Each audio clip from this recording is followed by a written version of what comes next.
السلام علیکم ناظرین، لرن آن لائن ود فیضان خان میں آپ سبھی کا استقبال ہے۔ ہمارے خصوصی اسپیکر ہیں مولانا مصطفیٰ مدنی صاحب، جن کی بصیرت افروز تقریر سے سوچنے اور سمجھنے کے ساتھ عمل کی توفیق ہوتی ہے،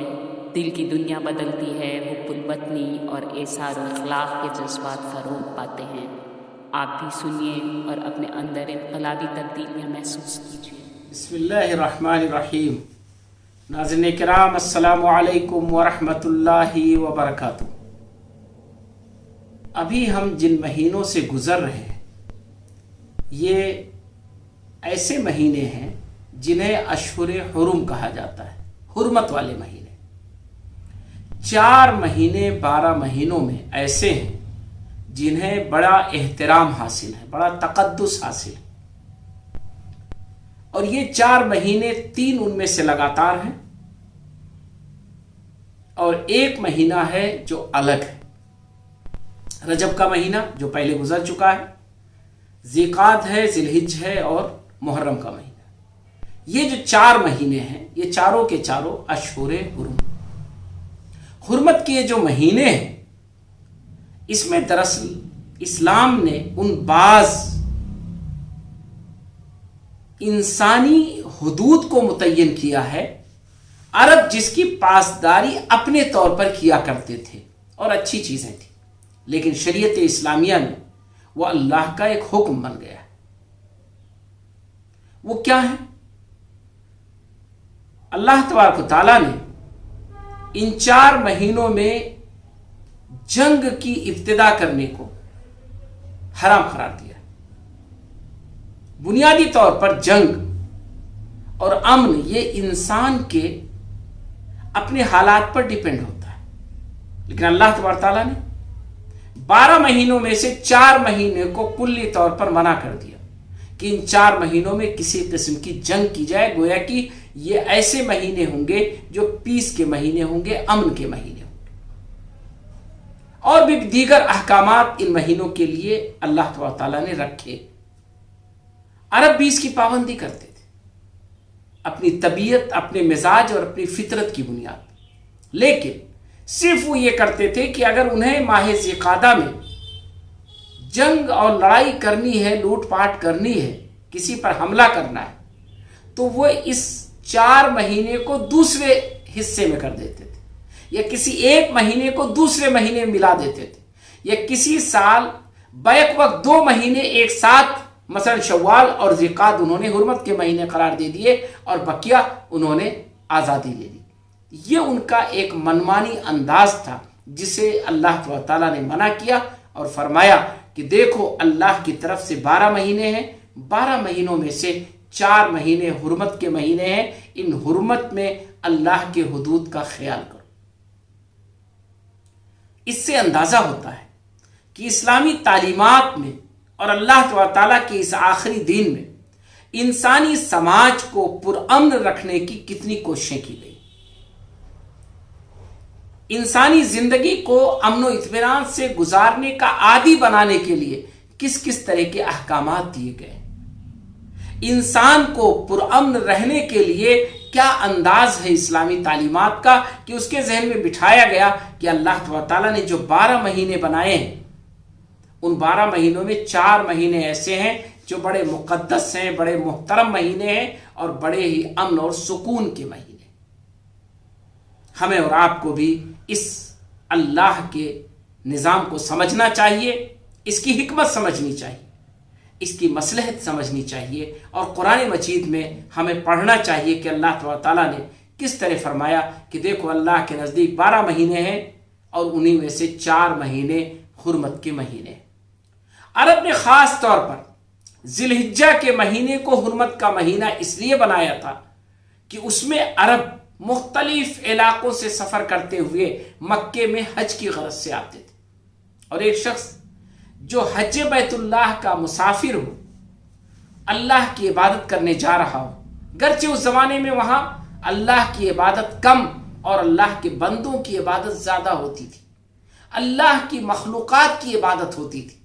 لیکن پھر بھی کانسیپٹ اللہ کا تھا، کانسیپٹ الہ کا تھا